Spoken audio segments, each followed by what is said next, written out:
menyanyikan lagu Indonesia Raya. Bapak Ibu dipersilakan untuk berdiri.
Bapak Ibu, sebelum masuk ke inti acara, saya terlebih dahulu mengucapkan terima kasih yang sebesar-besarnya kepada Bapak Ibu yang telah meluangkan waktu duduk di sini untuk berdiskusi mengenai tentang budaya positif.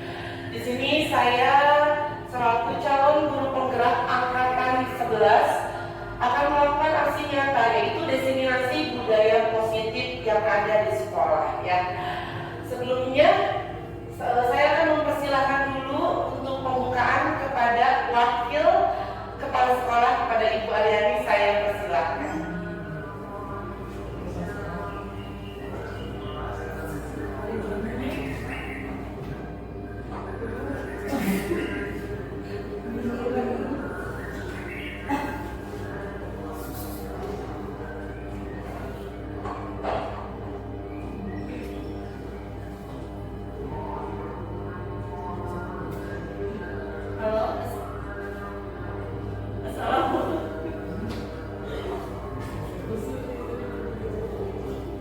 Assalamualaikum warahmatullahi wabarakatuh.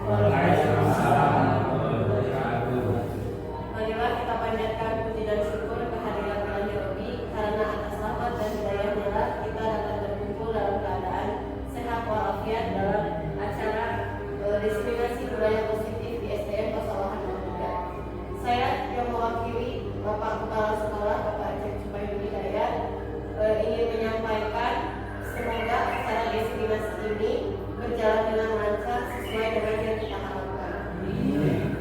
Semoga juga calon guru penggerak angkatan 11 Bu Sonia Britania dapat melanjutkan perjuangannya sampai dengan tahapan akhir dengan hasil yang memuaskan, yaitu lulus sebagai calon guru penggerak. Mari semua rekan-rekan kita ikut memotivasi, ikut serta untuk perjuangan Bu Sonia menjadi guru penggerak. Semoga kedepannya dapat menjadikan contoh bagi sekolah kita.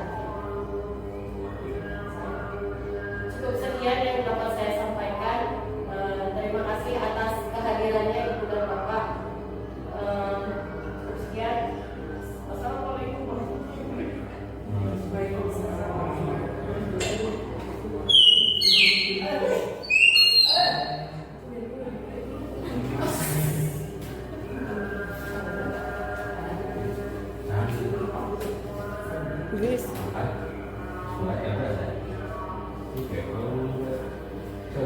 Sebelum kita memulai, marilah kita menundukkan kepala, berdoa kepada Ilahi Rabbi.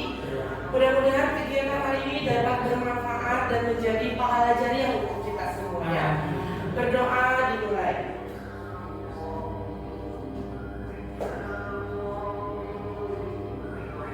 Berdoa selesai. Ya. Inilah perkenalannya dari saya, guru calon guru penggerak angkatan 11. Salam guru penggerak.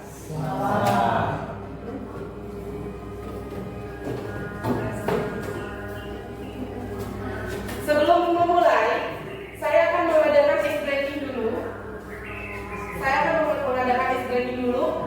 Boleh Bapak Ibu duduk berdua berpasangan, duduk berdua, ya. Duduk berdua sekarang udah hadap-hadapan Pak. Ya, hadap-hadapan Pak, sambil duduk aja. Sambil duduk aja. Berpasangan. Sekarang namanya kita senyum selama 30 detik. Senyum sambil menatap teman yang ada di hadapan kita. Cukup senyum. Nanti kita akan dari senyum kita akan berubah. Itu adalah pematik dari budaya positif. Silakan Bapak Ibu untuk bertatapan dengan teman yang ada di depannya, Pak ya. Senyum ya Pak ya, bukan tertawa, tapi senyum 30 detik saya hitung ya. Kita hitung ya. Boleh. Pakai stopwatch mungkin ya, boleh. Ada Bapak Ibu boleh yang membantu pakai stopwatch. 30 detik. Nanti dari senyum akan berubah ya. Berubahnya menjadi keselamatan atau berubahnya menjadi ketawa, bahagia. Nah itu ya, kita akan mencari tahu nih kelas kita ini mengadakan budaya positifnya apakah positif apa negatif. Stopwatch sudah? Oke, dimulai. 1, 2, 3. Saling menatap. Senyum. Jangan terlihat gigi. Senyum. Coba senyum. Berapa detik ya? Senyum 3 menit. Yang dilihat, yang ditatap mata. Jangan lihat kacamatanya Bapak ya. Dilihat matanya dilihat ya. Ibu dilihat matanya. Yang dilihat matanya Pak Giwa. Gimana, aman? Aman senyum? Oke. Selesai? Boleh.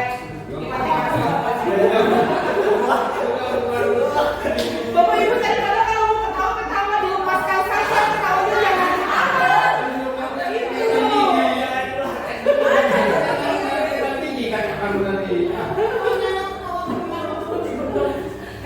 selama 30 detik itu kan nanti ada prosesnya ya. Dari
kepalan tangan.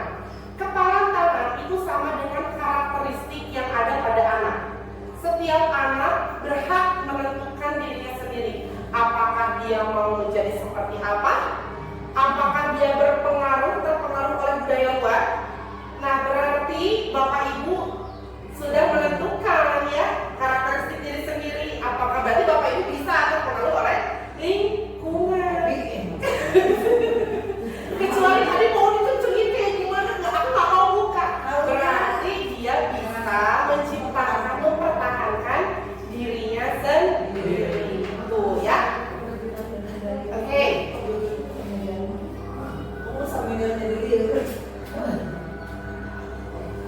Sebelum ke inti, saya akan menyampaikan pendahuluan yang ada di pada modul 1.1 mengenai pembelajaran tentang menurut Ki Hajar Dewantara. Ki Hajar Dewantara mengumpamakan sekolah sebagai sebuah ladang tempat persemaian bibit dan seorang guru adalah petaninya. Agar bibit bisa berkembang secara maksimal, maka petani dapat memperbaiki kondisi tanah, memelihara bibit tanaman, memberi pupuk, kemudian membasmi ulat-ulat, terus kemudian juga membasmi jamur yang ada pada tanaman dan lain sebagainya. Nah, diuraikan dari uraian tersebut, kita dapat memahami bahwa sekolah diibaratkan sebagai apa Bapak? Ladang, ya, sawah sebagai ladangnya dan guru sebagai petaninya. Nah, sama seperti kita di sekolah mengajar itu sedang bercocok tanam, sehingga guru harus mengusahakan sekolah jadi lingkungan yang menyenangkan, ya, menjaga, menyenangkan, melindungi murid dari hal-hal yang tidak baik. Dengan demikian, karakter murid tumbuh dengan baik sesuai dengan profil pelajar Pancasila. Ini ada pada modul 1.1.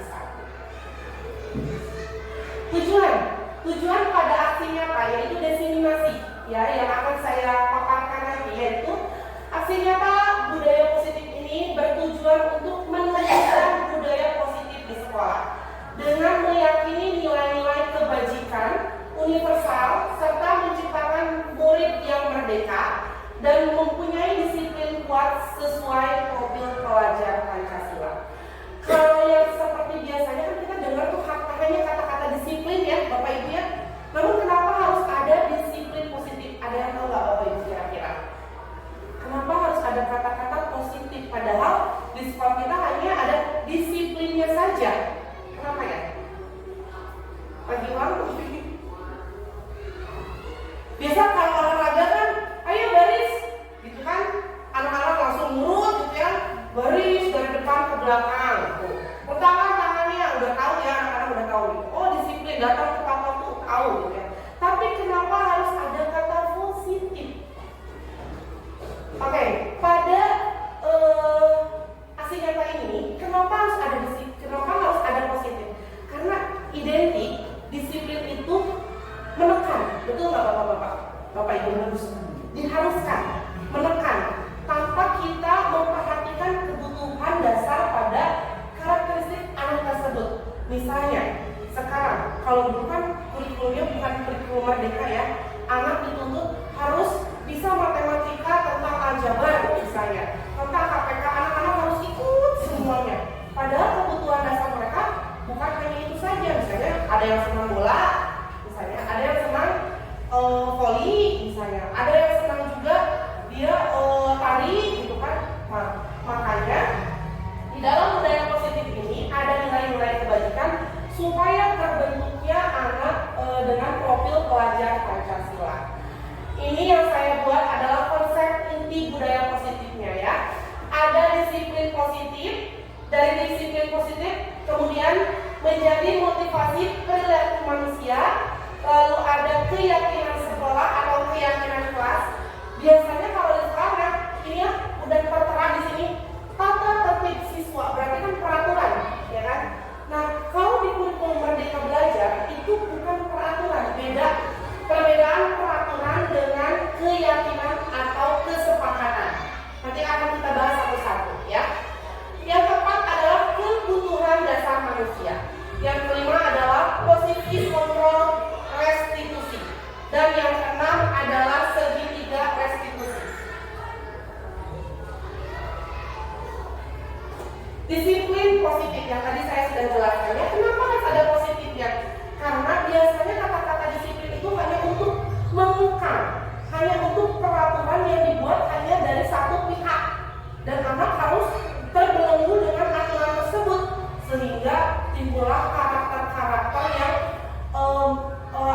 tumpang, ya ada anak yang melawan aturan tersebut. Karena apa? Karena tidak ada kata positif. Jadi hanya ada disiplinnya aja. Budaya positif di sekolah adalah nilai-nilai dan kebiasaan-kebiasaan di sekolah yang berpihak kepada murid, bukan lagi teacher center, tapi student center, sehingga mereka dapat berkembang menjadi pribadi yang kritis, penuh hormat dan juga bertanggung jawab. Untuk dapat menciptakan budaya positif sekolah perlu menyediakan rasa aman dan nyaman agar murid mampu berpikir, bertindak, menciptakan merdeka, mandiri dan juga bertanggung jawab. Yaitu dari budaya positif itu ternyata ada nilai-nilainya ya, terus juga ada manfaatnya, sehingga anak itu nggak lagi harus kita suruh, tetapi anak udah langsung bertanggung jawab dengan sendirinya. Kayak gitu ya Bapak Ibu ya. Bapak Ibu, kesepakatan kelas kita boleh Bapak Ibu sambil makan, boleh sambil minum, enjoy aja kita ya, nggak perlu yang tegang gitu ya, karena kita ngobrol-ngobrol santai aja gitu ya. Tapi enggak. Oke, disiplin. Nah, disiplin positif ini adalah disiplin positif ke arah disiplin diri yang dapat mengontrol dirinya sendiri dalam melakukan segala tindakan. Misalnya, kalau kita biasanya mau ke sekolah, anak SD harus disuruh, ayo cepat bangun, karena takutnya kesiangan gitu kan. Tapi kalau misalnya ibunya nanti ternyata udah misalnya ada kerjaan lain, nggak bisa bangunin anaknya akan ketergantungan. Pasti nggak, tadi ke sekolah kenapa kamu terlambat? Pasti jawabannya, nggak, aku nggak dibangunin sama mama. Nah, itu dia disiplin, tapi disiplinnya tidak mengontrol diri sendiri. Dia nggak bisa mengontrol diri sendiri karena apa? Karena dia ketergantungan dengan orang. Tapi kalau disiplin positif, dia akan mengontrol dirinya sendiri, sehingga segala tindakan apapun dia sudah tahu hal positif atau negatifnya kayak gitu. Nah, disiplin ini dapat membuat murid memahami dan menyadari bahwa motivasi internal bukan akibat paksaan, ujian dan juga hukuman, tapi berasal dari diri sendiri ya. Bukan karena dipaksa sama ibunya, bukan karena pengen dipuji sama gurunya, atau mungkin di sekolahnya ada yang namanya sekarang tuh ada reward sama punishment ya, dihukum anaknya, disuruh keliling lapangan. Itu nanti akan menyebabkan dampak tersendiri bagi anaknya ya. Dampaknya itu bisa terlihat dalam jangka waktu pendek ataupun dalam jangka waktu yang panjang. Oke, ini di sini saya akan memaparkan tentang nilai-nilai kebajikan. Ya, nilai-nilai kebajikan adalah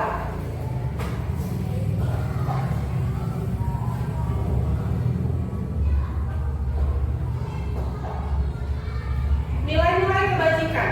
Kebajikan itu seperti apa? Mungkin kita sehari-hari sudah tahu, cuman mungkin penjelasannya mungkinnya nilai-nilai kebajikan itu seperti apa. Bahkan di dalam profil pelajaran Pancasila pun sudah ada ya.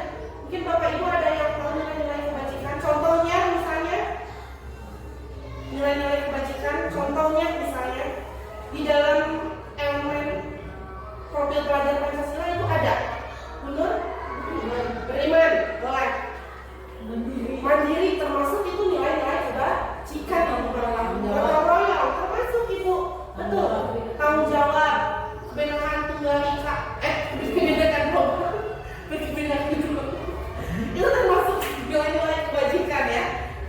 Termasuk ya. Nilai-nilai kebajikan itu sebenarnya banyak banget, universal, banyak banget. Nggak cuman 5 tadi ya kan, pelajar Pancasila, beriman dan bertakwa pada Tuhan yang esa dan berakhlak mulia, berkebinekaan global, gotong royong mandiri, kreatif dan bernalar. Nah, ternyata dari elemen-elemen itu ternyata ada nilai-nilai kebajikannya. Nah, apa sih itu nilai kebajikan? Nilai-nilai kebajikan adalah sifat-sifat positif manusia yang merupakan tujuan mulia yang ingin dicapai setiap individu. Iya. Contoh tadi, beriman dan bertakwa, berarti itu dia punya nilai-nilainya. Bisa jadi nilainya apa? Beriman tadi ya kata kubur. Terus nilai-nilai kebajikannya misalnya apa? Tentang religi. Bisa empati. Kan sedekah, dari sedekah ya timbul rasa empati. Terus apalagi tanggung jawab, kita kan punya tanggung jawab ya kepada Allah ya, melaksanakan kewajiban kita itu bisa masuk ke elemen pada profil pelajar Pancasila. Nah, nilai-nilai tersebut bersifat tujuan mulia Bapak Ibu yang ingin dicapai setiap individu. Nah, nilai-nilai individu ini bersifat universal ya. Cakupannya luas banget, nggak cuma satu atau dua kebajikan. Nah, ini juga kebajikan ini juga lintas bahasa ya, suku bangsa, agama maupun latar belakang. Dengan menaikkan nilai-nilai kebajikan yang diyakini seseorang, maka motivasi intrinsiknya akan terbangun sehingga menggerakkan motivasi dari dalam untuk dapat mencapai tujuan yang diinginkannya. Contoh tadi, kita visinya apa Bapak Ibu masih ingat visi sekolah kita? Bakti. Kalau saya bilang SDN Pasawan 03 Bakti. Bapak Ibu harus bilang Bakti. Yes. Jadi baktinya 3 kali ya. Jika anak-anak boleh diimplementasikan ya Bapak Ibu ya. SDN Pasawan 03 Bakti. Yes. Bakti itu apa ya? Ada singkatannya kemarin. Ada singkatannya ya. Bakti itu adalah berkarakter. Harus berkarakternya yang betul. Berkarakternya yang positif.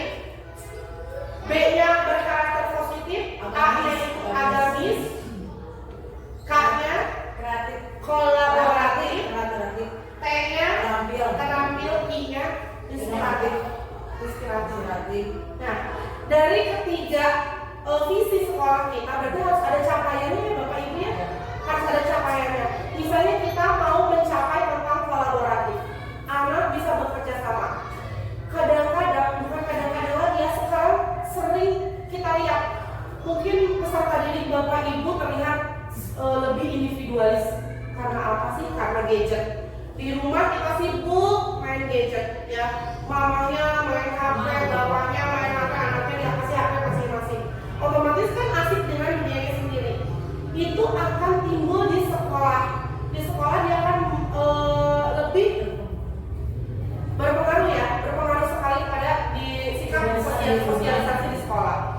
Di sekolah anak akan memperlihatkan sikap individualis, nggak mau berteman misalnya, pengennya sendiri-sendiri misalnya ya. Nah, dari kolaboratif ini kita akan mencapai gimana caranya kita visi sekolah kita dengan kolaboratif akan tercapai dari nilai-nilai kebajikan. Contohnya nilai kebajikannya yang mana? Misalnya dari kolaboratif bisa apa? Kerjasama, gotong royong, misalnya ya, itu bisa. Terus inovatif tadi ada, nanti kita next aja ya di slide berikutnya. Nah, ini Bapak Ibu. Nah, ini nilai-nilai kebajikan universal. Ada nilai-nilai kebajikan dalam profil pelajar Pancasila. Ada juga menurut IBO, Primary Years Program. Terus ada juga 9 pilar karakter ya, ini ada. Nah, dari yang visi kita itu bakti tadi kurang jelas. Baca nggak? Baca. Nah, dari bakti tadi ya, misalnya B ya. B-nya tadi apa? Benar boleh sebutkan berkarakter. Oke. B-nya berkarakter. B-nya yang berkarakter tadi ya. Berarti maksudnya untuk mencapai berkarakter kita harus mencapai nilai-nilai kebajikan yang mana dulu nih? Empati boleh ya, dari sedekah kita kan?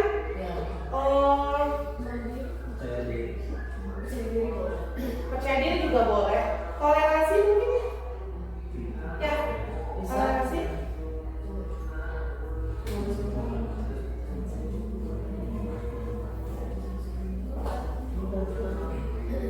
Oke, toleransi bisa saling menghargai, empati, dan terlebih ke tanda karakter ya. Mandiri tadi bukuannya ini bisa ya masuknya Bu Arya. Berkarakter kemandirian. Iya, percaya diri, ya itu berkarakter, komitmen itu yang penting. Setiap manusia harus punya komitmen dan kita juga harus memupuk terhadap peserta didik kita supaya bisa berkomitmen. Nah, kepada 9 pilar karakter ini yang mana yang bisa masuk ke B yang tadi. Berkarakter yang tadi. Gimana? Dari yang 9 pilar ini, hormat dan santun bisa. Oke. Percaya diri, kreatif, bekerja keras bisa. Terus dermawan mungkin bisa ya. Karakternya dermawan, suka menolong, gotong royong bisa. Baik dan rendah hati juga bisa ya. Nah itu capaian-capaian untuk mencapai tadi berkarakter positif. Oke, sekarang ke akhir agamis. Agamisnya ya, cinta Tuhan dan segenap ciptaannya. Terus kejujuran bisa, amanah ya, diplomatis. Sama percaya diri.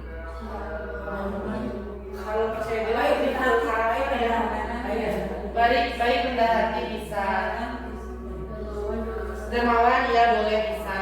Nah kalau yang dari profil belajar Pancasila masuknya ke sini ya Pir. Ya. Beriman dan bertakwa pada Tuhan yang Maha Esa dan berakhlak mulia. Oke. Itu capaian-capaian yang harus kita capai di PR kita terhadap peserta didik. Yang ketiga adalah kolaboratif. Kolaboratif yaitu yang mana? Yang ke-5 bisa kolaboratif. Gotong royong itu. Gotong royong ya, gotong royong bisa. Gotong royong.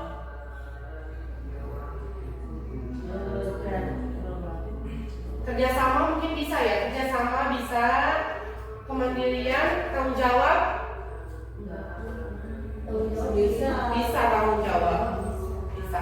Di gotong royong yang lebih tepat adalah gotong royong. Gotong royong kerjasama. Lalu tagnya terampil. Apa yang harus kita capai Bapak Ibu di PR kita di Bapak Ibu? Kreatif dan kerja keras. Betul. Percaya diri, kreatif, Dan kerja keras. kerja keras. Seperti saya. Mantap. Bernalar kritis masuk. Terampil. Iya. Bernalar kritis masuk ya. Kreatif. Nanti kayaknya lebih ke inspiratifnya mungkin ya. Kreatifnya ya. Ya. Nah, oke. Sekarang ke inspiratifnya. Inspiratifnya kreatif. Terus antusias. Antusias. Bisa ya. Percaya diri. Bisa. Terus kepemimpinan bisa. Hormat dan santun juga bisa. Oke, gitu ya. Nah, itu dari visi kita sekolah kita adalah bakti ya.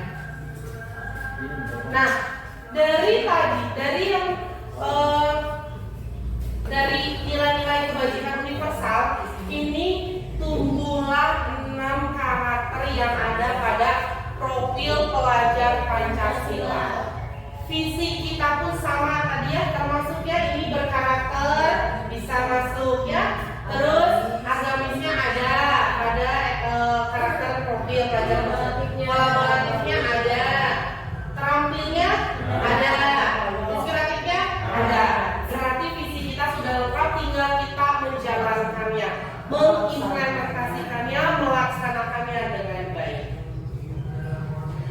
Lalu yang selanjutnya adalah motivasi perilaku manusia. Seandainya Bapak Ibu di rumah misalnya ya, di rumah ini kita bangun pagi, setelah sholat subuh, mandi, ke sekolah tiap hari terus rutin ke sekolah, terus rutin datang tepat waktu. Untuk apa sih Bapak Ibu?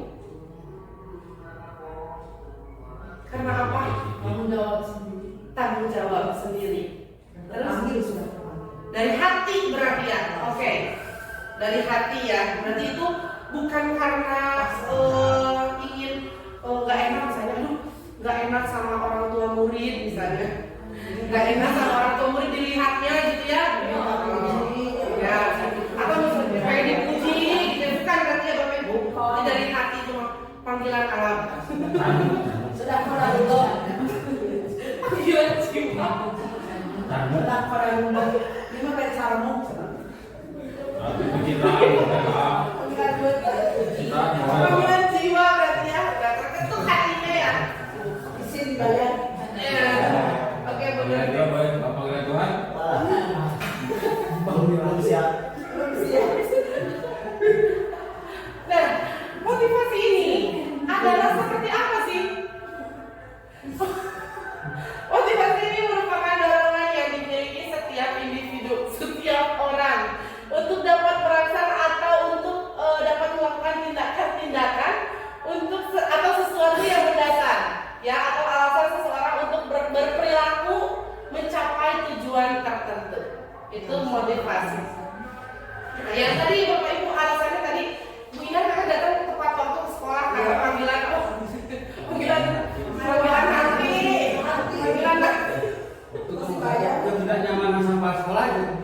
Oke, apakah tadi kenapa disiplin itu kenapa?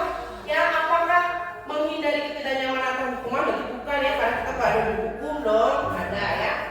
Mendapatkan imbalan atau penghargaan dari orang lain itu ada dampaknya, tidak berkelanjutan ya, hanya jangka waktu yang pendek. Nah, tadi Bu Ina menjawab dari hati, katanya Pak Haniman, dari hati. Berarti Bu Ina sudah menjalankan perilaku teori motivasi yang ketiga untuk menjadi orang yang mereka inginkan dan menghargai diri sendiri. Karena tadi tuh aku tuh enak ke orang tua ketinggalin. Nah, berarti kita otomatis sudah menghargai diri kita sendiri dan juga menghargai nilai-nilai yang mereka percaya. Nah, ada namanya hukuman dan juga ada namanya penghargaan, reward atau punishment. Ya. Nih, kalau kita ada anak peserta didik yang datang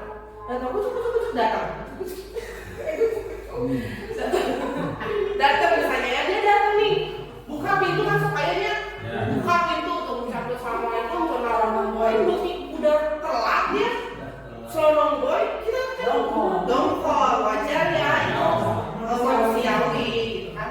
Cuma kita harus memperhatikan ini.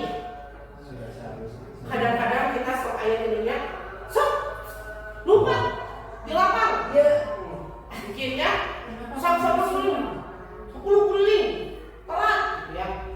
Nah, itu akan berdampak, Bapak Ibu. Ada perbedaannya ya. Ada hukuman, ada juga penghargaan. Terus kadang-kadang ini sudah sakit, disetrap, sudah pagi waktunya, setrapnya, setrap, angkat kaki dua-duanya, sudah tangan. Gimana sih? Kecil gimana itu? Ayo bertanggung jawab. Nah, itu hukuman. Kalau hukuman ini akan berdampak dan satu menyakitkan pada anak, ya, tidak nyaman. Murid akan merasa dipaksa, Bapak Ibu, ya. Terus juga murid akan menyembunyikan kesalahan, kayak misalnya nih. Ya. Kalau misalnya kamu nggak jujur, sok tunggu, sok sunatan. Pasti kan ketika namanya juga manusia pasti melakukan kesalahannya, tempatnya salah kalau manusia ya. Pasti ketika dia nanti akan melakukan kesalahan, dia akan menyembunyikan kesalahan itu dan akan berakibat bohong, tidak jujur.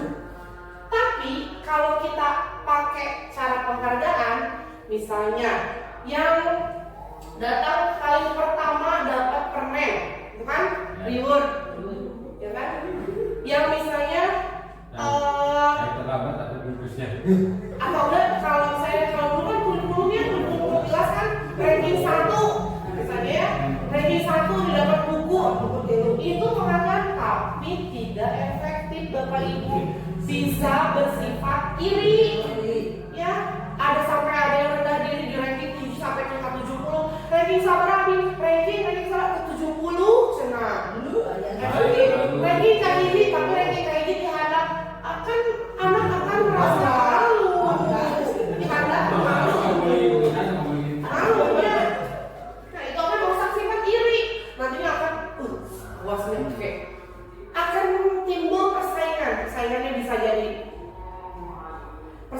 persaingannya yang bisa jadi ketat, persaingan bisa positif, juga bisa negatif ya.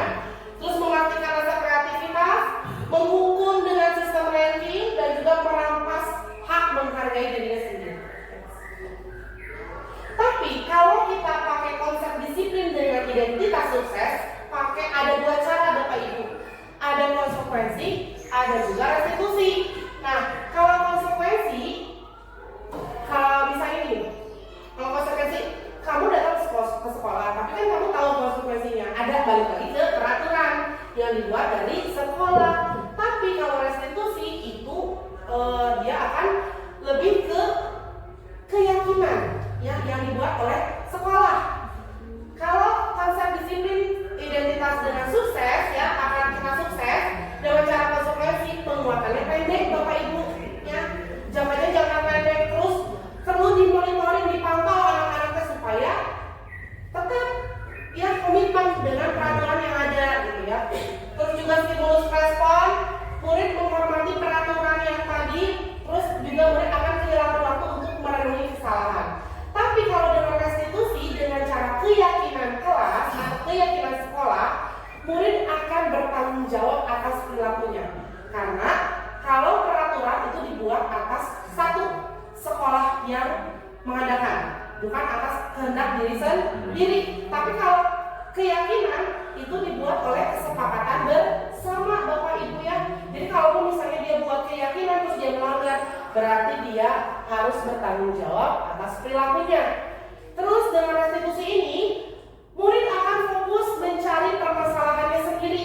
Dia akan menemukan solusi-solusi walaupun nggak di sekolah. Karena kan permasalahan nggak timbul di sekolah aja. Nah, permasalahan misalnya itu akan timbul ke berpikir kritis terhadap masalah yang ada.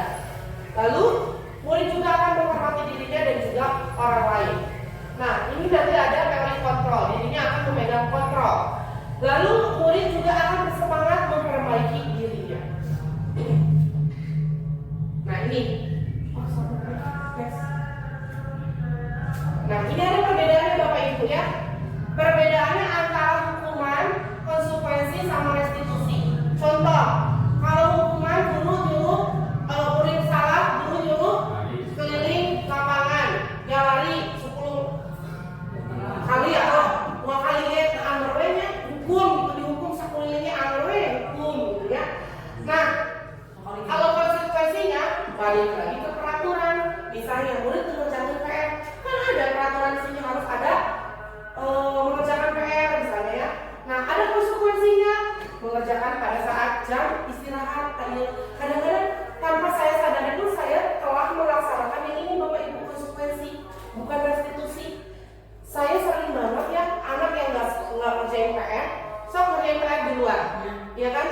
Atau tugas tambahan. Ternyata masuk ke maksudnya ke konsekuensi itu hanya berdampak jangka pendek saja, nggak jangka panjang, dan dia akan merasa dirinya nggak nyaman gitu ya. Guru tegas, murid menghormati peraturan. Tapi kalau restitusi, nah guru akan menanyakan ketika anak melakukan kesalahan, guru akan menanyakan, kamu melakukan kesalahan ini kira-kira cara menyelesaikan masalah ini gimana sih caranya? Misalnya ini yang kemarin ada yang ribut, ada yang berantem, diduduk berdua, sok kita cari dulu permasalahannya apa, tanya dulu apa, terus kita bagaimana caranya ya. Nah ini dengan cara restitusi, apakah sudah sesuai dengan keyakinan kelas kita atau bukan. Nah guru akan terbuka, siswa akan menghormati dirinya sendiri dan juga orang lain. Keyakinan sekolah atau keyakinan kelas, ini keyakinan kelas yang telah saya buat ya Bapak Ibu ya. Nah keyakinan kelasnya guru berperan dalam mewujudkan terbentuknya keyakinan sekolah atau kelas. Jadi nanti Bapak Ibu kita akan berdiskusi kembali pada diskusi selanjutnya, membuat kesepakatan.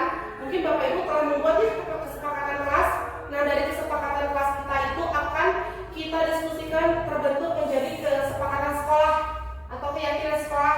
Jadi bukan lagi peraturan Bapak Ibu ya nanti. Nah lalu keyakinan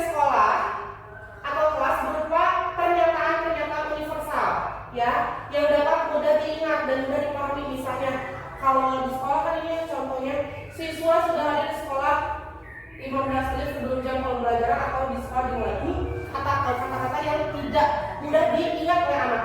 Cukup dengan datang tepat waktu. Cukup dengan itu kan kebajikan universalnya disiplin, datang tepat waktu. Terus misalnya ini,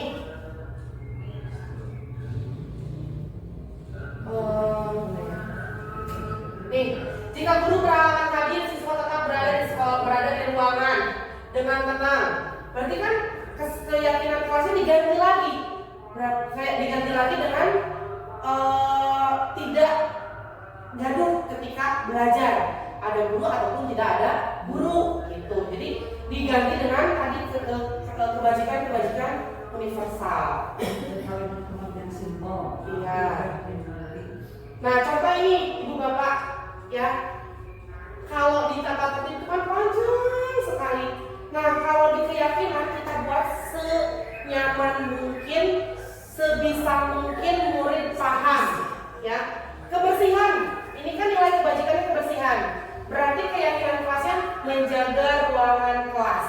Cukup dengan segitu saja. Keimanan, nih, ini nilai kebajikannya. Keamanan, saling menjaga barang yang di kelas, barang-barang yang ada di kelas.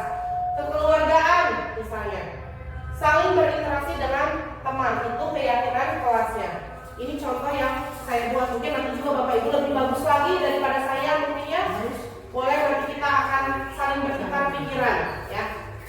Terapian, pilihan dan lain sebagainya.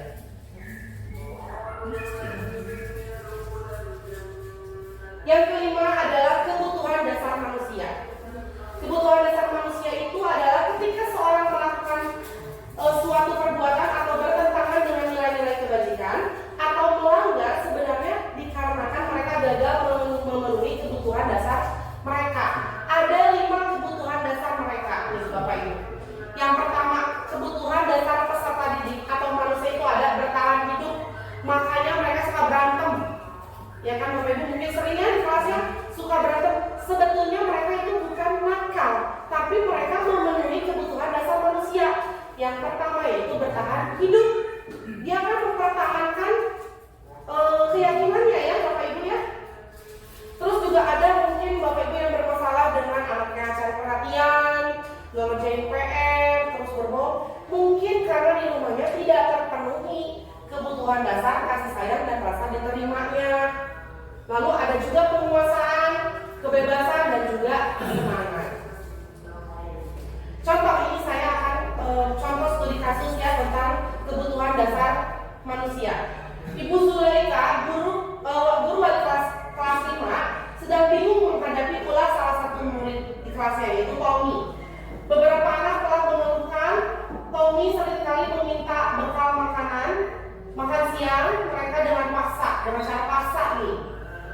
Jika Anda menghadapi situasi seperti itu, Ibu Zulaika, apa yang akan Anda lakukan? Menurut Anda kira-kira apa yang Anda lakukan? Terus apa alasan Tommy melakukan hal itu kira-kira? Boleh yang menerjemahkan dimakan dulu. Nanti disambung lagi sama ini. Kira-kira kebutuhan dasarnya apa Bapak Ibu yang tidak terpenuhi oleh Tommy sehingga Tommy memaksa temannya buat mengambil makanan secara paksa? Mungkin dikasih jajan, jadi akhirnya dia lapar. Berarti kebutuhannya apa tadi? Bertahan hidup ya kan? Bertahan hidup dari rasa lapar, rumah, pakaian ya, sepatu itu bertahan hidup. Terus kira-kira apa yang Bapak Ibu akan lakukan terhadap Tommy? Bertanya apa yang Kalau ditanya dulu mungkin ya. Iya, boleh. Ditanya dulu mungkin sama kita ya alasan Tommy kenapa, latar belakangnya apa gitu. Terus nanti juga biasanya Bapak Ibu akan menyelesaikan permasalahannya. Nah, ada yang namanya 5 posisi kontrol restitusi. Guru sebagai penghukum, ada juga guru sebagai pembuat merasa bersalah, ada juga guru sebagai teman, ada juga guru sebagai pemantau, dan yang kelima adalah guru sebagai manajer. Ini Bapak Ibu, dari motivasi-motivasi tadi ada dibagi 3 ya. Identitas gagal, identitas berhasil, sukses,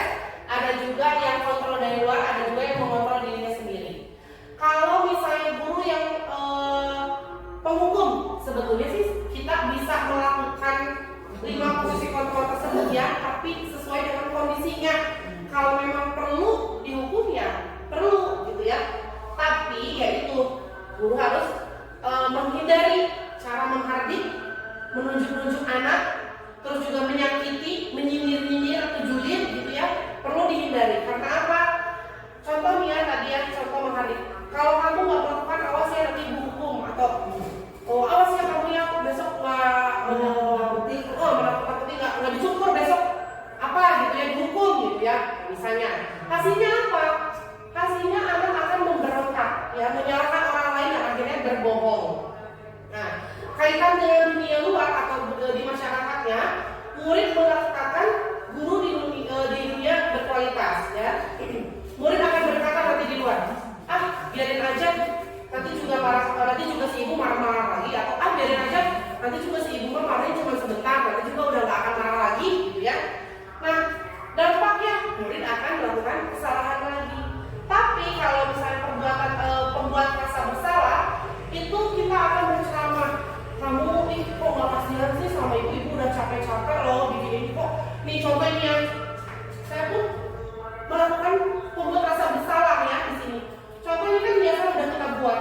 Nih kamu kok gak kasihan sih sama ibu kan udah capek-capek loh bikin hiasan kok malah sama kamu dicabut-cabutin. Nah berarti saya sudah melakukan pembuat rasa bersalah ya ibu ya. Nanti anaknya pun akan hasilnya menyembunyikan atau menyangkal bukan sama aku gitu kan. Karena apa? Dia nggak mau gurunya merasa sedih, gurunya merasa bersalah. Nah, murid mungkin ketika sudah tahu kesalahannya dia, mungkin murid akan berkata, ya bu maafin saya, tapi murid akan merasa rendah diri, malu gitu ya. Nah, yang ketiga adalah sebagai teman. Ada kadang-kadang juga ya, mungkin secara tidak sadar juga kita sering melakukan sebagai teman gitu ya, apalagi saya belajar di kelas tinggi misalnya ya, ke anak tuh kayak ke teman gitu ya, ayo bantuin yuk gitu ya, ayo bantuin yuk, atau masa sih gitu ya kamu gak mau bantuin ibu gitu kan, berarti itu kan kayak ngerasa ke teman gitu ya. Nah, hasilnya murid akan ketergantungan, atau misalnya gini, bu ini aku gak bisa, ayo dibantu sama ibu. Nah berarti itu kan kayak murid ke teman gitu ya, anaknya bisa tapi akan ketergantungan bapak ibu, ya kebiasaan. Jadi nanti di saat nggak dibantu ya udah nggak mau, diem aja dianya gitu, karena dia kehilangan teman tadi gitu ya. Nah saya pikir bapak ibu teman atau ternyata begitu ya. Nah hasilnya dampaknya akan lemah, nggak mandiri, jadi ketergantungan. Ada juga posisi lima kontrol yang keempat adalah pemantau. Kalau pemantau itu dilihat, dihitung, mengukur.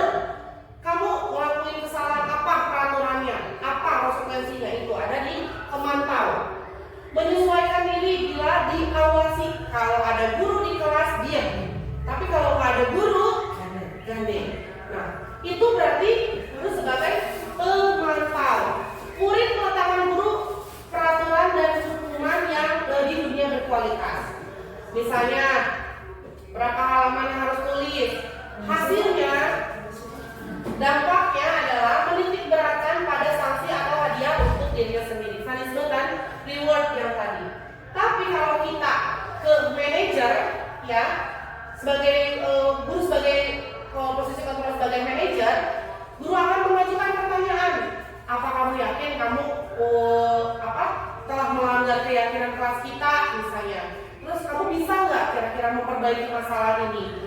Ada nggak solusi dari kamu untuk memperbaiki masalah ini? Berarti kan itu menguatkan si murid, menguatkan dirinya sendiri, ya, agar murid meletakkan dirinya dalam hal positif. Gimana cara saya bisa memperbaiki keadaan, dan hasilnya dampak pada murid adalah mengevaluasi diri.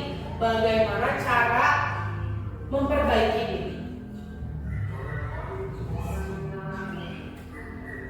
Nah, posisi kontrol restitusi ya, sebagai manajer, guru dapat berbuat sesuatu bersama murid, mempersilahkan murid bertanggung jawab dan mendukung murid agar dapat menemukan solusinya sendiri terhadap masalahnya.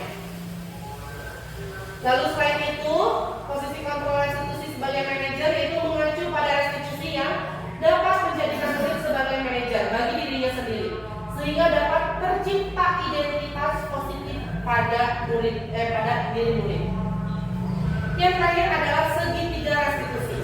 Terakhir, segitiga restitusi. Seperti apa segitiga restitusi itu? Tahapan dalam menyelesaikan masalah yang ada. Yang pertama adalah menstabilkan identitas, yang kedua adalah validasi tindakan yang salah, dan yang terakhir adalah menanyakan keyakinan. Dalam menstabilkan identitas ya dilakukan beberapa prinsip bahwa membuat kesalahan adalah bagian dari proses pembelajaran yang nantinya akan menggeser identitas gagal ke identitas sukses. Misalnya, kalau kita menyelesaikan masalah menggunakan cara restitusi, yang pertama Bapak Ibu sampaikan adalah boleh kamu merasa salah, kamu boleh melakukan salah karena kamu manusia itu punya potensi salah. Namun dari kesalahan tersebut kamu harus memperbaikinya. Dari kesalahan tersebut kamu harus menjadi bertanggung jawab, menyelesaikan ya.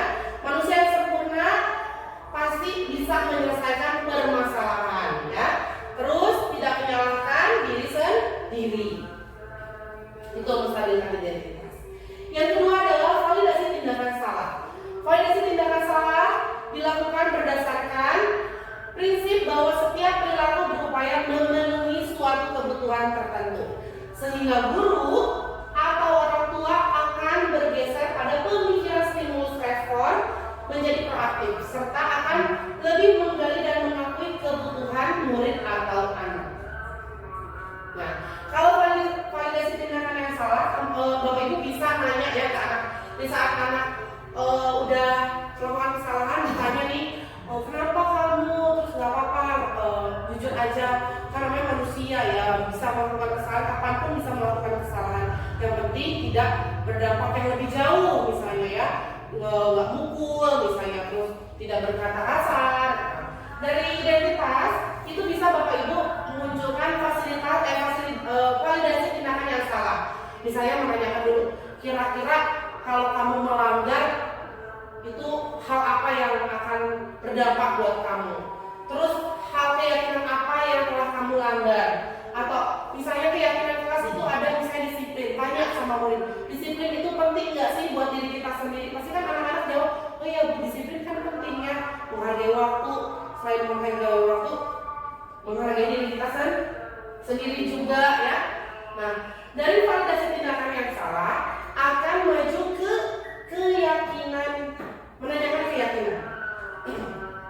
Nah, kalau menanyakan keyakinan ini dilakukan dengan memberikan pertanyaan bermakna kepada murid, memunculkan motivasi secara intrinsik sehingga mampu mengaitkan keyakinan dengan tindakannya yang salah.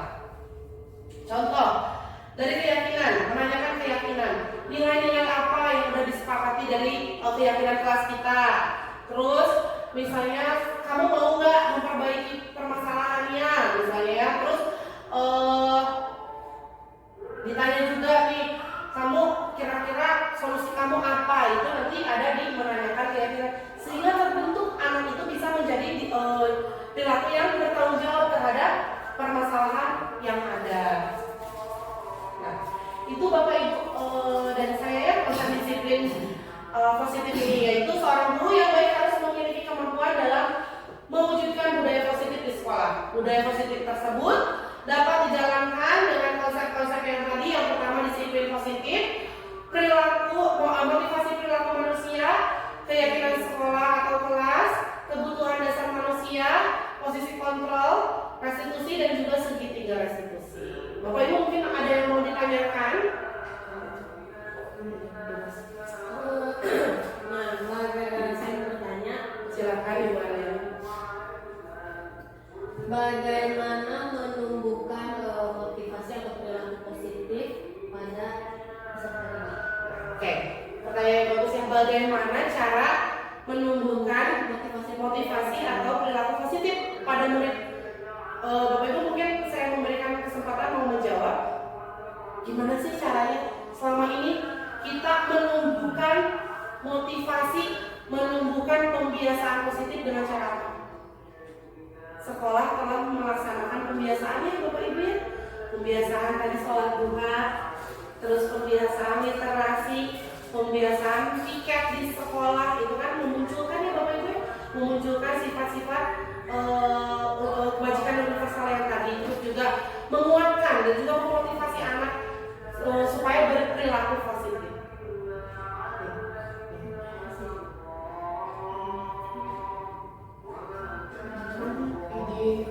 Boleh. Gimana kalau misalnya anak itu sudah dikasih tahu tapi mau ulangi lagi, apa yang harus dilakukan? Berarti kita harus balik lagi ke 5 posisi kontrol yang tadi, Ibu ya. Berarti ada cara yang harus kita perbaiki. Apakah tadi itu dikasih tahu nih, tapi caranya kayak gimana? Misalnya caranya tadi dengan misalnya kamu nanti kalau gitu lagi nanti ada pekerjaan tambahan loh. Berarti kan kita udah masuknya ke pemantau ya. Nah, pemantau itu kan dampaknya tidak jangka waktu yang panjang. Anak pasti melakukan kesalahan. Berarti nanti kita akan ke 5 posisi kontrol yang kelima, yaitu manajer. Kita coba tanya. Biasanya kan kalau anak-anaknya dimarahin depan anak-anak, coba kita nanti ajak duduk berdua ngobrol gitu ya. Tanya gimana caranya. Terus permasalahan apa yang terjadi, harus kayak gimana cara menyelesaikannya. Ada bertanya lagi, Mangga Ibu? Dari anak kan dalam pelajaran ada yang sulit. Saya membantu tadi jangan terus menerus nanti kebiasaan. Solusinya yang cara yang lainnya yang bagaimana? Oke, mungkin tadi kesulitan matematika ya Bu ya. Nah, kesulitan matematika kan nggak boleh dibantu sama gurunya karena nanti akhirnya kebiasaan gitu ya. Caranya nanti Ibu mungkin kalau misalnya ada anak yang kurang, mungkin ya nggak disatuin pembelajarannya di kelas berbarengan karena mungkin fokusnya berbeda ya Bu ya. Di kelas dengan dia khusus berdua sama guru, luangkan waktu. Misalnya kalau saya boleh saran Ibu ya, luangkan waktu 5 menit sebelum belajar atau 5 menit setelah belajar, anak diajarin sedikit-sedikit gitu ya Bu ya, supaya anaknya kalau berdua lebih paham. Terus nanti Ibu juga mungkin memberikan pengertian, ini Ibu nggak bisa loh kalau saya bantu terus-terusan, kamu harus mandiri juga. Nanti anak kalau udah kasih tahu kita, oh iya berarti saya harus mandiri, nggak bisa tergantung terus sama ibunya kayak gitu. Mungkin saya juga belajar juga ya Bu ya, karena saya juga ternyata tanpa saya sadarin, saya pun telah melakukan 5 posisi kontrol ini Bu. Kadang saya suka menghukum di kelas, kadang saya suka jadi pemantau, malah kadang saya juga jadi teman, karena kan kelas besar itu ya. Kadang, ayo bantuin gitu ya. Ada juga seperti itu gitu ya. Tapi beda ya dalam arti kata bantuin dengan cara ketergantungan, dengan cara bantuin kolaborasi. Kalau bantuin secara teman kan anaknya ya udah kalau dilihatin dia cuma meniru gitu kan. Tapi kalau kolaborasi, bantu secara kolaborasi kan sama-sama mengerjakan dua-duanya. Iya. Ibu, Wina mau bertanya? Oke, kalau gitu cukup sekian ya. Mudah-mudahan dengan presentasi hari ini saya dapat menginspirasi Bapak Ibu ya, terlebih dalam menerapkan disiplin positif di sekolah, dan juga nanti kita selanjutnya akan menggabungkan keyakinan kelas yang telah kita buat menjadi keyakinan sekolah yang terbaru gitu ya. Karena keyakinan sekolah itu atau keyakinan kelas itu tidak berlaku jangka panjang. Kalau ini kan jangka panjang ya Bu ya. Ini berapa tahun yang lalu. Nah, kalau keyakinan sekolah itu jangkanya jangka pendek. Jadi nanti bisa dirubah lagi, disesuaikan dengan kondisi murid tertentu gitu kan. Karena kan kondisi murid kan beda-beda setiap tahunnya, tidak sama. Nah, kalau kayak nanti disesuaikan lagi dengan kondisi murid-muridnya. Oke. Mungkin sekian presentasi dari saya, mudah-mudahan bermanfaat dan juga dapat menginspirasi dari saya. Akhir kata, semoga Bapak Ibu juga bergerak dan juga bisa menggerakkan sekolah ini. Akhir kata saya tutup dengan ucapan Alhamdulillahirabbil alamin. Wassalamualaikum warahmatullahi wabarakatuh.